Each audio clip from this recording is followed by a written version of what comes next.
ଆଚାର୍ଯ୍ୟ କହୁଛନ୍ତି ଆମର ଗୁରୁ ଭାଇ ଥରେ ସେ ମେଡ଼ିକାଲରେ ପହଞ୍ଚିଲେ, ତେଣୁ ମେଡ଼ିକାଲରେ ପହଞ୍ଚିଲେ ତାଙ୍କ ଗୋଡ଼େ ଗୋଡ଼େ ଘା ହେଇଥାଏ। କାହିଁ ଡାକ୍ତରଙ୍କୁ ଦେଖିଲେ, ଡାକ୍ତର କହିଲେ ଯେ ସାଂଘାତିକ ରୋଗ ହେଇଛି, କେତେ ଦିନ ହେଲାଣି ନା ବହୁତ ହେଲାଣି, ଏହା ଶୁଭୁ ନାହିଁ। ତ ଡାକ୍ତର କହିଲେ ଦରକାର ପଡ଼ିଲେ ଗୋଡ଼ କାଟିବାକୁ ପଡ଼ିବ, ଗୋଡ଼ କାଟିବାକୁ ପଡ଼ିବ। ତ ମେଡ଼ିକାଲରେ ଜଏନ୍ କରିଯାଅ। ତ ତାଙ୍କର ସବୁ ହେଇଗଲା, ବେଡ୍ ମିଳିଗଲା, ସେ ରହିଲେ। ତାପରେ ସେ ଭାଇ କହୁଛନ୍ତି ମୁଁ କିନ୍ତୁ ମେଡ଼ିକାଲର ଖାଦ୍ୟ ଖାଇବି ନାହିଁ, ମେଡ଼ିକାଲର ଖାଦ୍ୟ ଖାଇବି ନାହିଁ, ଅଣ୍ଡା ଖାଇବି ନାହିଁ, ପାଉରୁଟି ଖାଇବି ନାହିଁ, ନା ପିଆଜର ଖାଦ୍ୟ ଖାଇପାରିବି ନାହିଁ। ଡାକ୍ତର କହିଲେ ନ ଖାଇଲେ କେମିତି ଖାଇବାକୁ ପଡ଼ିବ ହିଁ ପଡ଼ିବ, ନ ଖାଇଲେ ଦୁର୍ବଳ ହେଇଯିବ, ତାହେଲେ ତମର ଅପରେସନ୍ ହେଇପାରିବ ନାହିଁ। ଇଏ କହିଲେ ଯାହା ହେଉଛି ଆଉ ଯାହା ବି ହେଇଯାଉ ମୁଁ କିନ୍ତୁ ଏ ଖାଦ୍ୟ ଛୁଇଁବି ନାହିଁ, ଏ ଖାଦ୍ୟ ମୁଁ ଜମା ଛୁଇଁବି ନାହିଁ। କେତେ ଭକ୍ତି ତାଙ୍କର, କେତେ ନିଷ୍ଠା, କି ବିଶ୍ୱାସ, କି ବିଶ୍ୱାସ ଦେଖନ୍ତୁ। ଦିନେ ଗଲା, 2 ଦିନ ଗଲା, 3 ଦିନ ଗଲା, 3 ଦିନ ପର୍ଯ୍ୟନ୍ତ ଖାଇନାହାନ୍ତି, ପାଣି ଦେଇକି ବେଡ଼୍ରେ ଶୋଇଛନ୍ତି। 3 ଦିନ ପର୍ଯ୍ୟନ୍ତ, 3 ଦିନ ପର୍ଯ୍ୟନ୍ତ ବେଡ଼୍ରେ ଶୋଇଛନ୍ତି। ତାପରେ ଦେଖିଲେ ତାଙ୍କ ବେଡ୍ ପାଖକୁ ଲାଗି ଆଉ ଗୋଟେ ବେଡ୍ର ଜଣେ ଭଦ୍ର ବ୍ୟକ୍ତି ତା ପରଦିନ ଆସିକି ହାତ ଯୋଡ଼ି କହୁଛନ୍ତି ଆଜ୍ଞା ଆପଣଙ୍କର ଏଇ ଯେଉଁ ନିଷ୍ଠା ଦେଖି ମୁଁ ତାଜୁବ ହେଇଗଲି, ଆପଣ ଜମା ମେଡ଼ିକାଲ ଖାଦ୍ୟ ଖାଇପାରିକି ମନା କଲେ। ତେଣୁ ମୋ ମନରେ ଆସିଲା ଯେ ଅନ୍ତତଃ ଆମ ଘରେ କିଛି ରୋଷେଇ କରି ଆପଣ ଯଦି ଦିଆଯାଏ ତାହେଲେ ଭଲ ହୁଅନ୍ତା। ତେଣୁ ବିନା ପିଆଜ ରସୁଣ କିଛି ଖାଦ୍ୟ ପ୍ରସ୍ତୁତ କରୁଛୁ, ଦୟାକରି ଆପଣ ଗ୍ରହଣ କରିବେ, ଦୟାକରି ଗ୍ରହଣ କରିବେ। ସେଥିରେ ଭାଇ ଜଣ କହିଲେ କଳମ୍ବିତା ବୋଧେ କଥା ଜାଣିବେ, କଳମ୍ବିତା ମୋର ବ୍ୟବସ୍ଥା କରିବେ, ଏଇଟା ଠାକୁରଙ୍କ ଇଚ୍ଛା, ये ठाकुर को इच्छा। ये भाभी से कौन बोले ताको खाद्य ग्रहण करे, दिने नहीं 2 दिन नहीं 28 दिन तक ताको खाद्य खाई, 28 दिन खाद्य खाइले ए जे खाद्य खाऊ तो खाऊ खाऊ खाऊ खाऊ देखा गलाको गोड़ सुखी गला। ऑपरेशन दरकार पड़िला, ऑपरेशन दरकार पड़िला नहीं। तेणु ताको पाखे ऐकांतिक भल पाइबा, एकनिष्ठ भक्ति असंभव को संभव मध्य करदे पारे, असंभव को संभव करदे पारे। केवल ताको दया, ताको करुणा, एटी गोटे विश्वास, एटी रखिकी चलिए मनुष्य केते कौन हो पाए, केते कौन हो पाए। तेणु आमर ये दयापूर्ण कथा आम जिते जानूचे ताहा कि आचरण कथा आम आचरण जीवन में फुटेगा, आचरण जीवन में फुटेगा। तब से भाई कौन कर जानते मेडिकल गोड़ भल होगा घर को फेर, घर को फेरला बेलू भाई कौन कर जिते संपत्ति बाड़ी था सब भाग कर खालुआ फल जो उर्वर जमी सब जाक से भाई रखी या उच्चा उच्चा माल भूमि जो पथुरिया पथुरिया भूमि ताकू सब दे जे तू गोटे सब रखे ता भागे या पड़ी जहाँ ठाकुर को इच्छा सब ठाकुर को इच्छा, से ठाकुर को इच्छा भावी से कहे हूँ प्रभु आप जहाँ कर मोर मंगल ये किसी भाविबा नहीं। से कौन कले कौन कले से पथुरिया भूमि को सी चाष कले, बहुत कष्ट कले, जमी को चाष कले, जमी को खोले, पथर बाहर कले, चाषबास कले, चाषबास कर सब शस्य लगे कि देखा गला से वर्ष एत वर्षा प्रचुर वर्षा सांघातिक वर्षा भाई सब फसल बाहर पड़ा आगे उच्च जगह पानी एत है चाषबास बहुत बढ़िया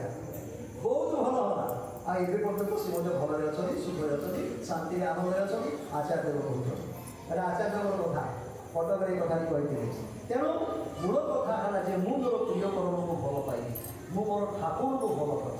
ठाकुर को भल पाइबा भीतर दे आउ अन्य मान को भल पाई। ठाकुर कौन कहते से जोड़े जो आलोचना बारंबार शुणीचे विदेशी भक्त जाइए ठाकुर कहते ठाकुर प्लीज टीच मी, मत किसी बता किसी शिखा जो विदेशी भक्त ठाकुर निवेदन करते ठाकुर कौन कहते लव मी, ठाकुर मत भल पा लव मी। तो से विदेशी भक्त कहते Thakur please teach me how to love you, मुझे केमती भल पाई मत शिखा। ठाकुर कहले your love will teach you how to love. तो पाखे भल पाइबा अच्छे आम जिते मनुष्य बसते समस्त भल पाइबा अच्छे, भल पाइबार सृष्टि होती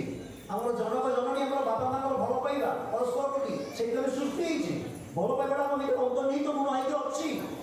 से भल पाइबा ही शिखेदेव मु प्रियकरण केमती भल पाइबी ताको भल पाइबा भीतर दे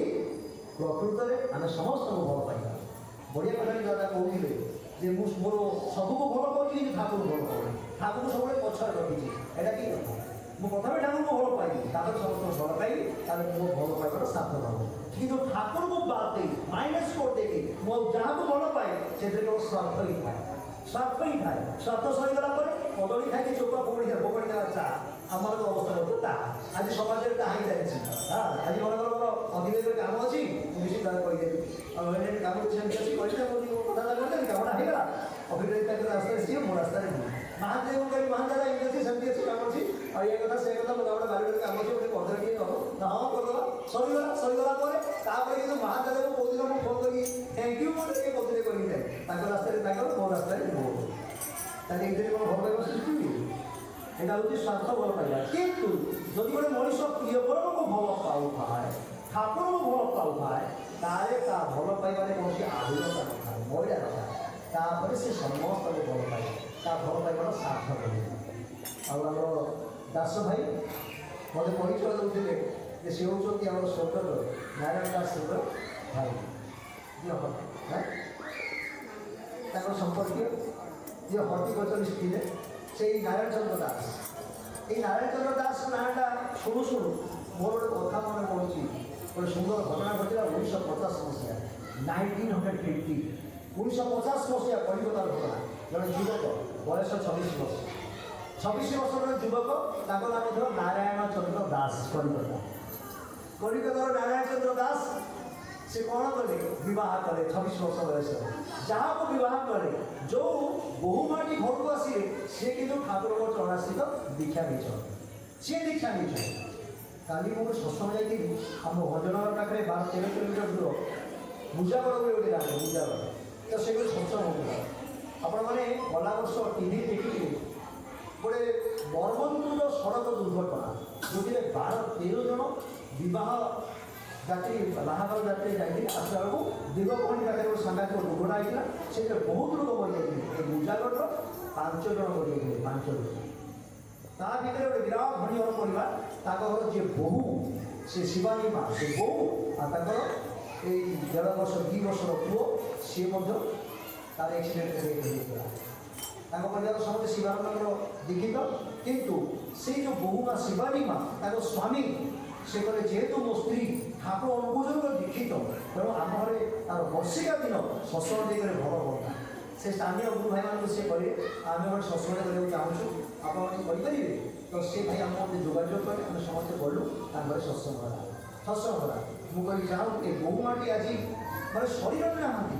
ବିଦେୟୀ ଆତ୍ମା ତଥାପି ଏ ଘରକୁ ଆଜି ଉଦ୍ଧାର କରିଦେଲେ ଏ ଘରକୁ ଆଜି ଉଦ୍ଧାର କରିଦେଲେ ଠାକୁରଙ୍କର ଭଜନ କୀର୍ତ୍ତନ ସତ୍ସଙ୍ଗ ହେଲା ସମସ୍ତେ ଠାକୁରଙ୍କ କଥା ଜାଣିଲେ ଅନ୍ତତଃ ସମସ୍ତେ ବୁଝିଲେ এটা ঠাকুরের ইচ্ছা ঠাকুরের সে মার এতে ভক্তি লা এতে নিষ্ঠা লা যে তার বিদেহী আত্মা হয়ে গলা তার শরীর না ঠাকুর তার ইচ্ছাগুলো পূর্ণ করছেন সেভাবে ভাবে এই নারায়ণচন্দ্র দাস জনে গুরুমাকে বাহা হয়ে গেলে যেতে গুরুমাটি ঘরକୁ আসিলে আসিলা পরে তারপরে চর্চা চালিলা সবাই চালিয়ে আসছে মা ଟିକେ ঠাকুর ডাকে বলে ମୋ ସ୍ୱାମୀ ଦୀକ୍ଷା ନେଇନାହାନ୍ତି ଠାକୁର ମୋ ସ୍ୱାମୀ କେମିତି ଦୀକ୍ଷା ନେବେ ଟିକେ ଆପଣ ଆଶୀର୍ବାଦ সকালে সন্ধ্যায় প্রার্থনা করে এই নিবেদন করে মা এই নিবেদন করে ও স্বামী কেমনি দীক্ষা নেবে ও স্বামী কেমনি দীক্ষা নেবে তারপরে সরা আসিলা তারা ভাই আমার দীক্ষা নিয়ে ভগবান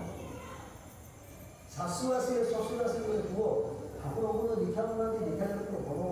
ଭଲ ହୁଅନ୍ତା କିନ୍ତୁ ନାରାୟଣଚନ୍ଦ୍ର ଦାସଙ୍କର ଦୀକ୍ଷା ନେବାର ଇଚ୍ଛା ନାହିଁ କାରଣ ହେଲା ମାଛ ଝୋଳ ଖାଇଲା ମାଂସ ଖାଇଲା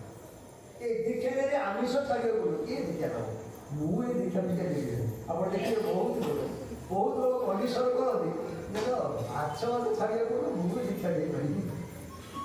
ମୋତେ ଦୀକ୍ଷା ଦରକାର କାହିଁକି ଦରକାର କରିବି ପାରିବି ନାହିଁ ଡାଇରେକ୍ଟ ତ ସେମାନେ କ'ଣ କଲେ କହିଲେ ଯଦି ନାହିଁ ନାହିଁ ସିଧା କରିଦେବି ଡାଇରେକ୍ଟ ମନା କରିଦେବି ତାହେଲେ ନୂଆ ଭାଇ ସ୍ତ୍ରୀ ମୋ ଦୁଃଖ କରିବି